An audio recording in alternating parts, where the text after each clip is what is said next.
Hello everyone, welcome to our channel BioBuzz. तो कैसे हो आप सभी।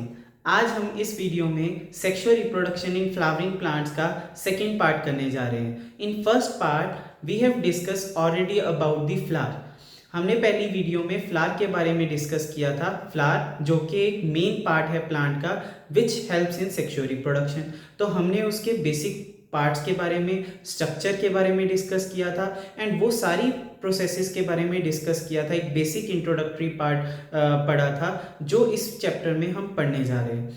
तो आज हम स्टार्ट कर रहे हैं पहली प्रोसेस से। The process name is process of formation and development of pollen grains, जिसको मैं और किस नाम से जान सकता हूं, जिसको हम और एक नाम से जानते हैं, दैट इज माइक्रो स्पोरोजेनेसिस।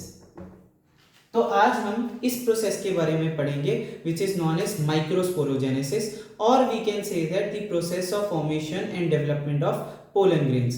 तो माइक्रोस्पोरोजेनेसिस में what do you mean by microsporogenesis में? Microsporo means it is related to microspore, while the genesis word, wherever the genesis word will come, genesis word biology में कहीं पे भी आता है उसका मतलब है फॉर्मेशन, डेवलपमेंट, बनना। ठीक है, तो माइक्रोस्पोरो का मतलब है microspore and genesis is related with the formation.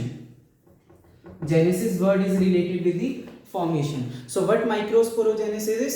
Microsporogenesis is the process of formation of microspore, वो प्रोसेस जिसमें माइक्रोस्पोर की फॉर्मेशन हो। अब what microspore is? माइक्रोस्पोर का मतलब क्या होता है? Pollen grain. माइक्रोस्पोर को हम और क्या बोलते हैं? पोलन ग्रेन भी बोलते हैं। अब पोलन ग्रेन या माइक्रोस्पोरोजेनेसिस को पढ़ने के लिए सबसे पहले हमें वो प्रोसेस के बारे में पढ़ना होगा, वो पार्ट के बारे में पढ़ना होगा जिसमें ये सारी की सारी प्रोसेस हो रही है। तो माइक्रोस्पोरोजेनेसिस या माइक्रोस्पोर किसमें प्रेजेंट है? It is present in the male part. ये किसमें प्रेजेंट है? मेल पार्ट में प्रेजेंट है। That male part is known as stamen. उस मेल पार्ट को हम क्या बोलते हैं? स्टेमेन बोलते हैं। तो यहां लिख लेते हैं that male part is known as stamen, जिसको हमने और भी एक वर्ड के साथ डिनोट किया था, that stamen is also known as androecium. While now I am introducing again a new term which is known as microsporophyll। ये मैं सारे नाम माइक्रोस्पोरो के साथ क्यों रिलेट करके बोल रहा हूं? The reason behind these are very important, ताकि आपको हर टर्मिनोलॉजी जो है वो क्लियर हो जाए। हर टर्म और terminology we can say that वो क्लियर हो जाए आपको। तो स्टेमिन को और क्या नाम से हम जानते हैं? Stamen is also known as androecium while it is also known as microsporophyll. Now you will really get it कि हम स्टेमिन को माइक्रोस्पोरोफिल क्यों बोल रहे हैं। माइक्रोस्पोरोफिल क्यों बोल रहे हैं? वो पार्ट, वो हिस्सा जिसमें माइक्रोस्पोर है उसको हम क्या बोलेंगे? माइक्रोस्पोरोफिल। या फिर मैं और क्या बोल सकता हूं कि माइक्रोस्पोर बियर करने वाले को क्या बोलते हैं? माइक्रोस्पोरोफिल। तो let's get into that. Stamen का जो स्ट्रक्चर है वो कैसा है? स्टेमिन के स्ट्रक्चर में हम दो मेन पार्ट्स के बारे में स्टडी करते हैं।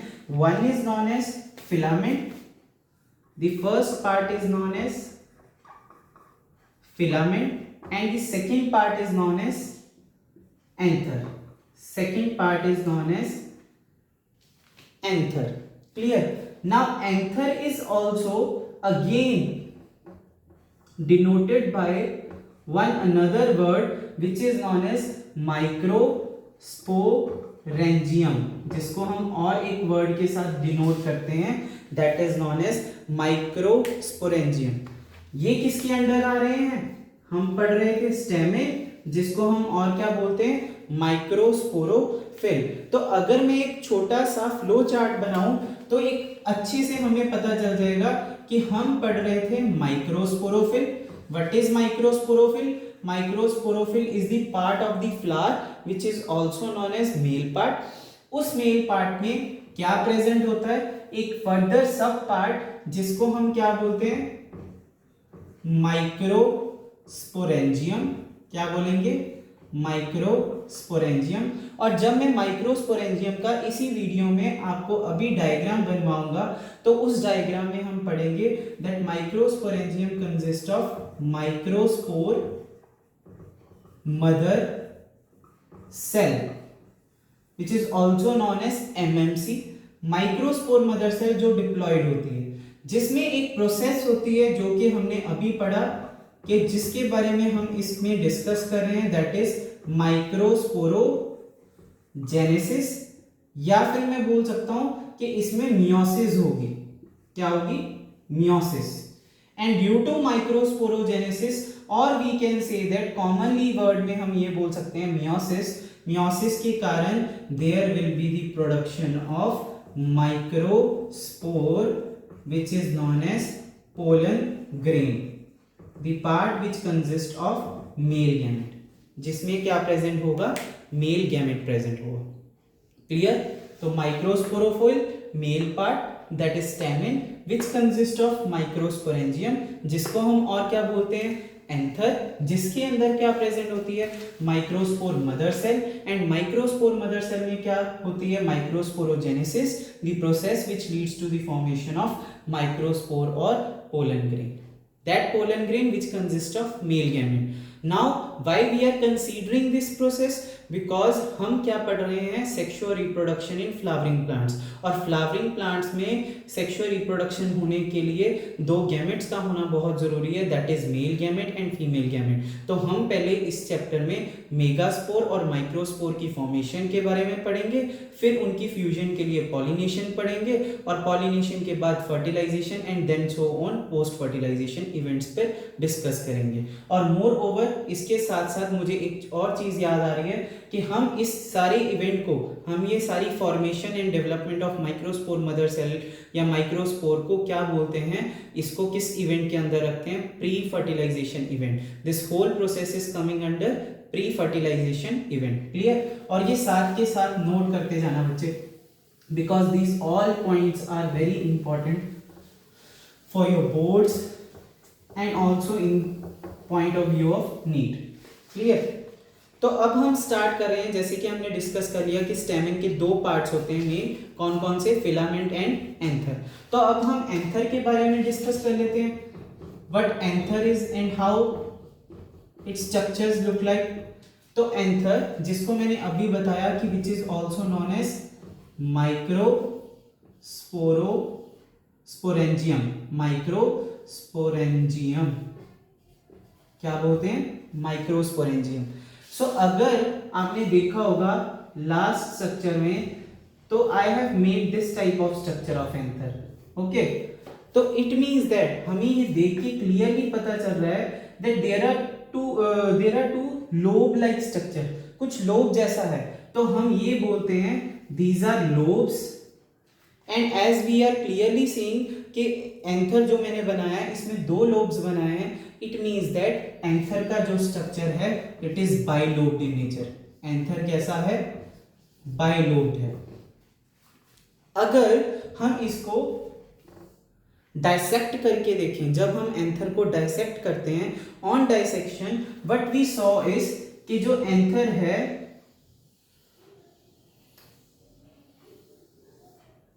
उसके हर लोब में I can consider that this is one lobe, I can consider that this is one lobe, or either you can consider this one lobe or this one lobe. ठीक है? तो हर लोब में there are two theca. Each lobe consists of two theca. तो more over हम एक easy language में क्या बोलते हैं कि एंथर का स्ट्रक्चर कैसा है? It is bilobed in nature and as well as it is also dithecous in nature. ये क्या है? डाइथीकस। नाउ इसके साथ साथ एक और वर्ड हम ऐड कर देते हैं जो हमारी प्रोसेस को और इजी बना देगा और समझने के लिए। As we are clearly seeing that कि यहाँ पे चार चीजें, चार अलग अलग कॉलम दिखाई दे रहे हैं, या फिर मैं ये बोल सकता हूँ कि दो लोब हैं, हर लोब में दो थीका हैं, तो टोटल चार थीका हुए। तो एंथर का जो स्ट्रक्चर है it is like a tetragonal in nature. Anther कैसा है, टेट्रागोनल है नेचर में, कैसा है, tetragonal in nature. Clear. Now ये तो डिस्कस हो गया, एक बार दोबारा से की पॉइंट्स याद कर लेते हैं। हमने क्या क्या पढ़ा कि anther is known as microsporangium, and anther को हम माइक्रोस्पोरेंजियम क्यों बोल रहे हैं, बिकॉज इट बियर्स माइक्रोस्पोरेंजिया और microspores, and each anther is bilobed in nature. Bilobe होने के कारण हर लोब में क्या होते हैं, दो थीका प्रेजेंट होते हैं, and due to presence of two theca it is known as dithecous in nature also, and as it has four sides we can say it is tetragonal in nature। तो तीन तरह के nature हमने पढ़े anther के, it is bilobe, it is डाइथिकस and it is tetragonal in nature। easy। now proceeding further, ये तो theory part तो is important for both of the students who are seeing this video for the purpose of boards and also for the purpose of NEET, but now this diagram is for the purpose of boards कि कैसे बनाना है, आपको diagram भी आता होना चाहिए। तो अब हम एंथर का डायग्राम बनाना शुरू करते हैं। जो बच्चों को डायग्राम नहीं पता है कि कैसे बनाना है डायग्राम, वो मैं इस वीडियो में दिखा रहा हूँ कि आपको डायग्राम कैसे बनाना है। ठीक है, तो ये एंथर का डायग्राम है। ईच एंथर कंसिस्ट ऑफ, और माइक्रोस्पोरेंजिया में there is a outer layer, thin layer we can say that, एक बाहर की सबसे पतली थिन लेयर को हम क्या बोलते हैं, एपिडर्मिस। क्या बोलेंगे, epidermis. Clear, this layer which I am making. Clear, मैं एक पार्ट एक पोर्शन कवर कर दूंगा ताकि हमें ज्यादा टाइम भी ना लगे इस वीडियो को। ठीक है, बाकी पार्ट आप खुद बना सकते हो, ड्रॉ कर सकते हो। I am just giving a general idea कि how you can make this diagram to get marks in boards. Clear, तो सबसे पहले एंथर में सबसे बाहर एक आउटर थिन कवरिंग होती है जिसको हम क्या बोलते हैं, एपिडर्मिस। क्या बोलते हैं, epidermis. Now proceeding to the next part, anther consists of a fibrous thick layer which is known as endothecium, जिसको हम और क्या बोलते हैं, endothecium.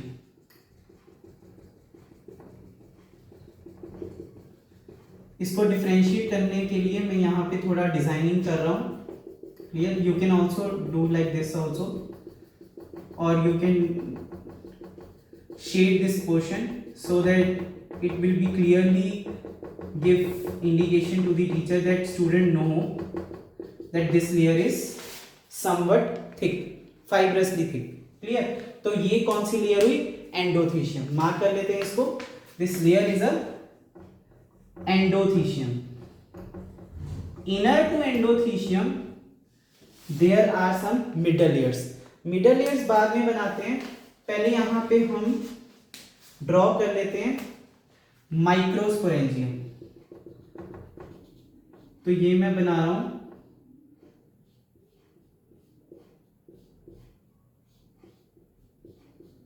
Microsporangium,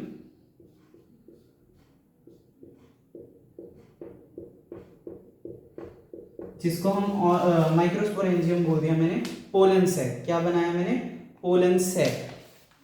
clear, pollen sac के अंदर क्या प्रेजेंट होती है, माइक्रोस्पोर मदर सेल्स,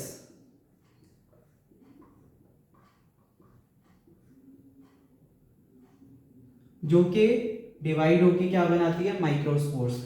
और यहां क्या है, छोटी छोटी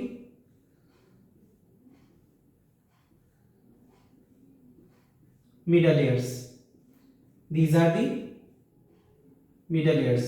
क्लियर, तो इसको हम लेबल कर लेते हैं, these are middle layers। inner to middle layers there is a whole portion, this whole portion is known as microspore mother pollen sac। this whole portion is known as pollen sac, and the outer layer of pollen sac is known as tapetum।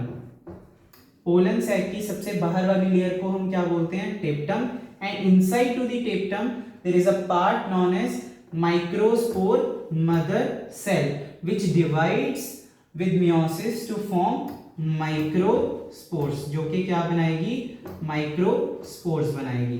Microspores will be haploid in nature while microspore mother cells will be diploid in nature. Clear? You are getting it? So microspore mother cell जो है diploid होती है और वो divide करके क्या बनाती है, microspores. These are the various parts of what are anthered portion. और इसके साथ साथ दिस ग्रूव जो अंदर को जा रहा है, डीप एंड पार्ट, इसको हम क्या बोलते हैं, स्टोमियम. क्या बोलते हैं, this part is known as stomium. And here there is something which is known as vascular stand. इसको हम क्या बोलते हैं, vascular stand. Clear?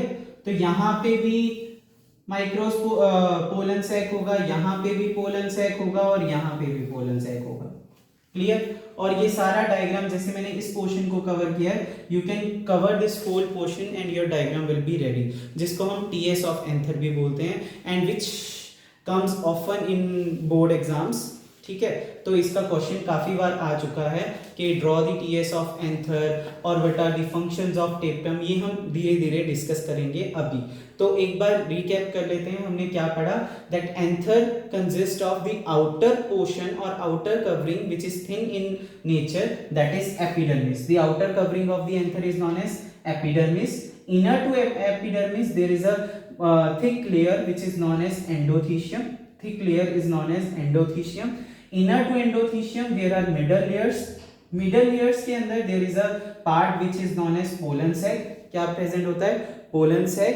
Pollen sac की बाहर वाली लेयर को, the outer covering of the pollen sac is known as tapetum. उसको हम क्या बोलते हैं, tapetum. And inside to the tapetum there is present MMC which is also known as microspore mother cell. And microspore mother cell जो कि meiosis कर as it is diploid in nature, it undergoes meiosis and helps in the formation of haploid microspores. How many haploid microspores, 4 haploid microspores. ये अलग video डाल दूंगा उन बच्चों के लिए जिनको माइटोसिस और मियोसिस में बड़ी दिक्कत रहती है. तो ये बहुत इजीली बच्चे हम स्टडी कर पाएंगे कि what mitosis is, what meiosis is, how mitosis leads to 2 daughter nuclei and how meiosis leads to 4 daughter nuclei. Clear? अब आगे चलते हैं. एक बार साथ के साथ जो बच्चे नोट्स बना रहे हैं वो एक बार साथ के साथ नोट कर लें टेप्टम के फंक्शंस, बिकॉज ये बोर्ड के एग्जाम्स में आते ही आते हैं. तो लिख लीजिए, लिखिए, what are the various functions of tapetum. First function लिखिए, it helps in the nourishment of developing microspore mother cell and pollen grains. It helps in nourishment of developing microspore mother cell and pollen grains. Second लिखिए, tapetum takes part in the formation of exine. टेप्टम किस में help करती है, exine की formation में. ये हम तब क्लियर करेंगे, थोड़ा सस्पेंस रहने दो इसको, जब हम पोलन ग्रेन के बारे में पढ़ेंगे तो वहां हम डिस्कस करेंगे कि in pollen grain there is a outer covering which is known as exine. तो इट मीन्स दैट टेप्टम वो पार्ट है जो कि पोलन ग्रेन की बाहर वाली कवरिंग की फॉर्मेशन में हेल्प करता है, जिसको हम एक्साइन भी बोलते हैं. एंड द थर्ड पार्ट, दस टेप्टम इज, हम ये भी लिख सकते हैं, टेप्टम क्या होती है, tapetum is absorptive in nature, tapetum is nutritive in nature and at the same time tapetum is secretory in function also. Clear? That's all. तो ये हो गया यहां तक टेप्टम के बारे में. अब हम नेक्स्ट वीडियो में डिस्कस करेंगे माइक्रोस्पोरोजेनेसिस के बारे में. Now how a microspore mother cell give rise to microspores, और वो माइक्रोस्पोर्स जो हैं वो कैसे दिखते हैं, हर पोलन ग्रेन के बारे में, और वो सारे इवेंट्स जो कि इस प्रोसेस के अंडर आते हैं वो. सो यहाँ तक अगर आपको बहुत अच्छे से समझ लगा हो और ईच एंड एवरी कॉन्सेप्ट आपको जो है बहुत इजी लगा हो, तो भूलना मत इसको लाइक करने के लिए और हमारे चैनल को सब्सक्राइब करने के लिए. Thank you.